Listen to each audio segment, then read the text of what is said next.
Friends, இது உங்கள் friends police academy. நம்ம இப்போ என்ன பார்க்க போகிறோம் அப்படின்னா, ஏப்ரல் 27, 2024 சனிக்கிழமை இன்றைக்கி கரண்ட் அஃபேர்ஸ் தான் பார்க்க போகிறோம். இதுக்கு முன்னாடி பார்த்தீங்கன்னா நம்ம daily current affairs video upload பண்ணியிருக்கோம். பார்க்காதவங்க பார்த்து நோட்ஸ் எடுத்து வச்சுக்கோங்க. அது மட்டும் இல்லாமல் டெய்லி ஈவினிங் 6 மணிக்கு வந்து பார்த்திங்கன்னா டிஎன்பிஎஸ்சி டிஎன்யூஎஸ்ஆர்பி தேவையான கிளாஸஸ் வந்து பார்த்திங்கன்னா ஒரு டாப்பிக் ஸ்கூல் புக் வச்சு நடத்துகிறோம். அதையும் பார்த்து நோட்ஸ் எடுத்துக்கோங்க. கண்டிப்பாக உங்களுக்கு யூஸ்ஃபுல்லாக இருக்கும். சரி, நம்ம சேனலை சப்ஸ்கிரைப் பண்ணுங்கள், சப்போர்ட் பண்ணுங்கள், முடிஞ்சளவு உங்கள் ஃப்ரெண்ட்ஸ் எல்லாருக்கும் ஷேர் பண்ணுங்கள். வாங்க ஃப்ரெண்ட்ஸ், இன்றைக்கி கரண்ட் அஃபேர்ஸ் பார்த்துடலாம். ஃபஸ்ட்டு, யாருக்கு வாக்களித்தோம் என்பதை உறுதி செய்யும் விவிபேட் இயந்திரம் வந்து கடந்த 2013ஆம் ஆண்டு தேர்தலில் தான் அறிமுகப்படுத்தியிருக்காங்க. சரிங்களா, 2013ஆம் ஆண்டு தேர்தலில் தான் ஃபஸ்ட்டு அறிமுகப்படுத்தியிருக்காங்க. பின்னர் வந்து 2019ஆம் தேர்தலை பொறுத்தவரை உச்சநீதிமன்றம் பிறப்பித்த உத்தரவின்படி பார்த்திங்கன்னா தற்போது ஒரு சட்டப்பேரவை தொகுதிகளில் வந்து 5 வாக்குச்சாவடிகளில் வந்து ஒப்புகை சீட்டு வந்து எண்ணப்படும். அதாவது நம்ம ஓட்டு போடும்போது வந்து பார்த்திங்கன்னா ஓட்டு போகிற மிஷின் வந்து இப்படி இருக்கும். இந்த மிஷினுக்கு பக்கத்தில் வந்து பார்த்திங்கன்னா விவிபேட் அப்படின்னு இந்த உள்ள கொடுத்துருக்காங்கல்ல இந்த பிக்சரில், இந்த மிஷின் வந்து வச்சுருப்பாங்க. நாம் இங்கே ஒரு பட்டனை அழுத்தின உடனே பார்த்திங்கன்னா இந்த மிஷினில் வந்து யாருக்கு ஓட்டு போட்டோன்னு சொல்லிட்டு ஒரு சீட்டு பிரிண்ட் ஆகி வந்து நிற்கும். கரெக்டாக ஒரு 7 செகண்ட் தான் அது இருக்கும். டக்குன்னு கட்டாகி உள்ள அந்த பாக்ஸ்குள்ளே விழுந்துடும். இது ரெண்டையும் வந்து எல்லா தொகுதிகளையும் எல்லா வாக்குச்சாவடிகள் இருக்கிறதையும் என்னணும் அப்படின்னு சொல்லிட்டு கோர்ட்டில் கேஸ் போட்டிருந்தாங்க. அந்த மாதிரி பண்ண முடியாதுன்னு சொல்லிட்டு நீதிமன்றம் வந்து பார்த்திங்கன்னா தள்ளுபடி பண்ணிடுச்சு அந்த கேஸை.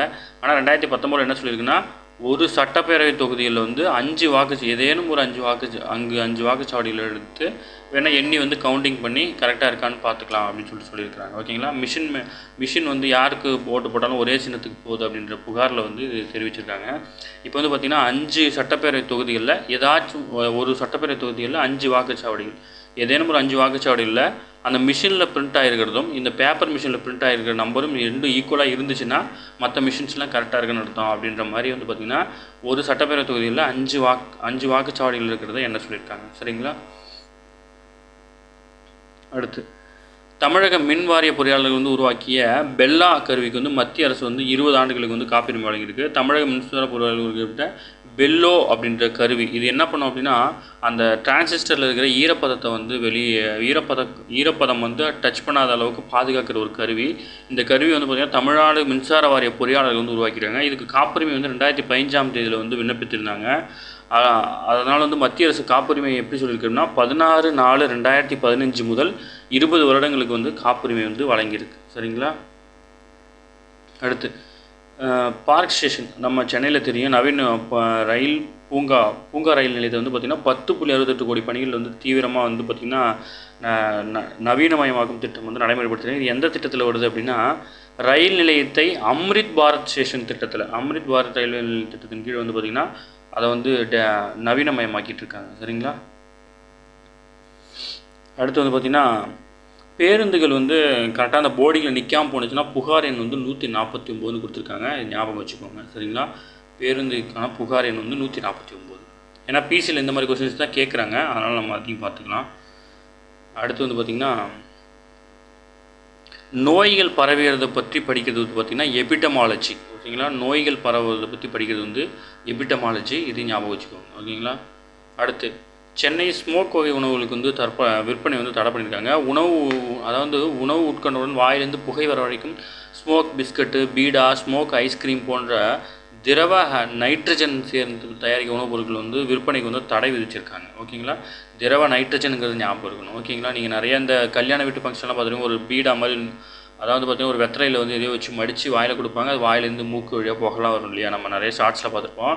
அதெல்லாம் வந்து திரவ நைட்ரஜன்ஸ் கலக்கிறாங்க. அந்த மாதிரி பண்ணக்கூடாதுன்னு சொல்லிட்டு கோர்ட் வந்து தடை விதிச்சிருக்கு. ஓகேங்களா, இந்திய அரசியலமைப்போட முகவுரை பற்றி டீட்டெயில் கொடுத்துருக்காங்க. ஓகேங்களா, இந்திய குடிமக்களாகிய நாங்கள் இந்தியாவை ஒரு சுதந்திரமான சமுதாய சமத்துவமான சமூக சார்பற்ற அனைவரும் சம உரிமை வழங்கும் குடியரசு அமைக்க மனமாற முடிவு செய்து அனைவருக்கும் சமூக பொருளாதார அரசியல் நீதியும் எண்ணத்தில் செயல்பாடுகளில் நம்பிக்கையிலும் மதம் மற்றும் வழிபாடுகளில் சுதந்திரமும் சமூக நிலை மற்றும் வாய்ப்புகளில் சமத்துவம் கிடைக்கச் செய்யவும் ஒவ்வொரு மனித சுயமரியாதையும் தேசத்தின் ஒருமைப்பாட்டையும் முழுமையாக காக்கும் வண்ணம் அனைவரும் சகோதரத்துவத்தை ஊக்குவிக்கவும் அரசியலமைப்பு சட்டத்தை உருவாக்கி அந்த வகையில் இந்த 1949 நவம்பர் 24ஆம் நாள் இந்திய அரசியல் சாசனத்தை இயற்றி உங்களுக்குள் தந்து ஏற்றுக்கொள்கிறோம் அப்படின்னு தான் வந்து பார்த்திங்கன்னா அரசியலமைப்போட இதில் இருக்கும். இதை வந்து நீங்கள் வந்து பாலிட்டியில் இருக்கும், இதை நீங்கள் மனப்பாடம் பண்ணிக்கணும். ஏன்னா அதில் இருக்கிற ஒரு ஆர்டர்லாம் சில ஆர்டர்களை வந்து கேட்கறதுக்கு வாய்ப்பு இருக்குது. சரிங்களா,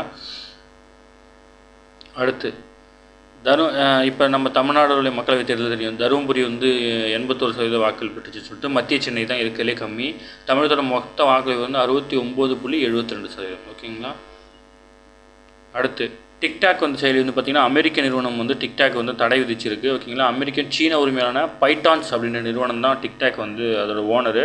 அது வந்து தடை வச்சுருக்காங்க. கடந்த 2020ஆம் ஆண்டு வந்து இந்தியாவில் வந்து பேன் பண்ணோம். இது மட்டும் இல்லாமல் Indonesia, Pakistan, Afghanistan, France, Denmark, Canada, Belgium உள்ளிட்ட பல நாடுகள் வந்து பார்த்திங்கன்னா டிக்டாக் வந்து தடை வைக்கப்பட்டு.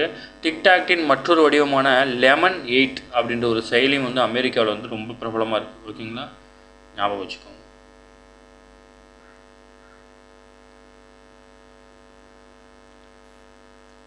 அடுத்து தென்னிந்திய நீர்த்தேக்கங்களின் நீர் இருப்பு வந்து 10 ஆண்டுகள் இல்லாத அளவு கடுமையாக குறைஞ்சிருக்கு சொல்கிறாங்க. இந்த விவரம்படி தமிழ்நாடு, கேரளா, கர்நாடகம், ஆந்திர பிரதேசம், தெலுங்கானா மாநிலங்கள் உள்ளடக்கிய தென் மண்டலத்தில் மத்திய நீர் ஆணையத்தின் கண்காணிப்பில் வந்து 42 நீர்த்தேக்கங்கள் இருக்குது. ஓகேங்களா. தென் மண்டலத்தில் வந்து மத்திய நீர் ஆணையத்தின் கண்காணிப்பில் 42 நீர்த்தேக்கங்கள் இருக்குது. கடந்த நீர் இருப்பு கடந்த ஆண்டு வந்து பார்த்திங்கன்னா 29% இருந்துச்சு. கடந்த 10 ஆண்டுகளில் நீர் இருப்போட ரொம்ப கம்மியாக இருக்குது இந்த வருஷம் அப்படின்னு சொல்லியிருக்காங்க. 23% இருந்தது. கடந்த ஆண்டு 10 ஆண்டுகளில் சராசரியுடன் ஒப்பிடுகையில் நிகழாண்டு இந்த நீர்த்தேக்கங்களின் நீர் மிக இருப்பது வந்து ரொம்ப கம்மியாக இருக்குது. ஓகேங்களா. அதேமாதிரி வந்து பார்த்திங்கன்னா மத்திய மண்டலத்தை பார்த்திங்கன்னா ஆணையத்தின் கண்காணிப்பில் உள்ள 23% நீர்த்தேக்கங்கள் இருக்கிறாங்க. ஓகேங்களா. இதெல்லாம் முக்கியமான. தென் மண்டலத்தில் 42 நீர்த்தேக்கங்கள் இருக்குது. அடுத்து வந்து பார்த்திங்கன்னா கிழக்கு மண்டலத்தில் வந்து பார்த்திங்கன்னா 23 நீர்த்தேக்கங்கள் வந்து மத்திய நீர் ஆணையத்தின் கண்ட்ரோலில் இருக்குது. சரிங்களா.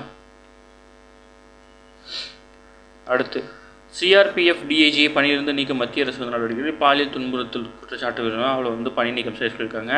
இவர் யார் அப்படின்னா சிஆர்பிஎஃப் படையின் முன்னாள் தலைமை விளையாட்டு அதிகாரியாக இருந்த கஜன் சிங். இவர் தான் வந்து சிஆர்பிஎஃபோட டிஐஜி.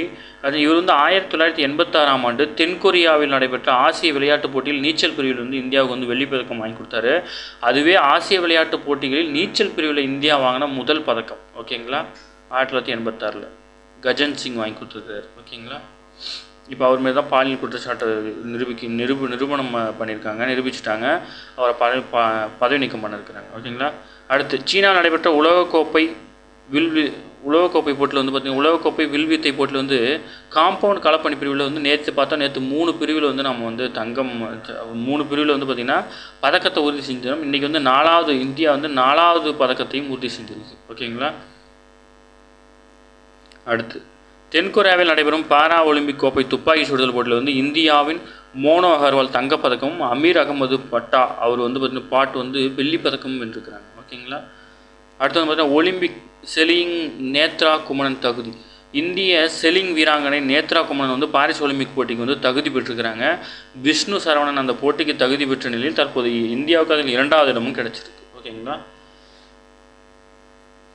அடுத்து வந்து பார்த்திங்கன்னா ஆசியா அண்டர் 20 ஓகேங்களா தடகள இந்தியாவுக்கு வந்து 7 பதக்கம் கிடைச்சிருக்கு. துபாயில் நடைபெறும் 20 வயதுக்குட்பட்டுக்கான U20 ஆசிய தடகள சாம்பியன்ஷிப் வந்து வெள்ளிக்கிழமை வந்து இந்தியாவுக்கு வந்து 3 தங்கம் 1 வெள்ளி 3 வெண்கலம் மொத்தம் 7 பதக்கம் கிடைச்சிருக்கு. ஓகேங்களா.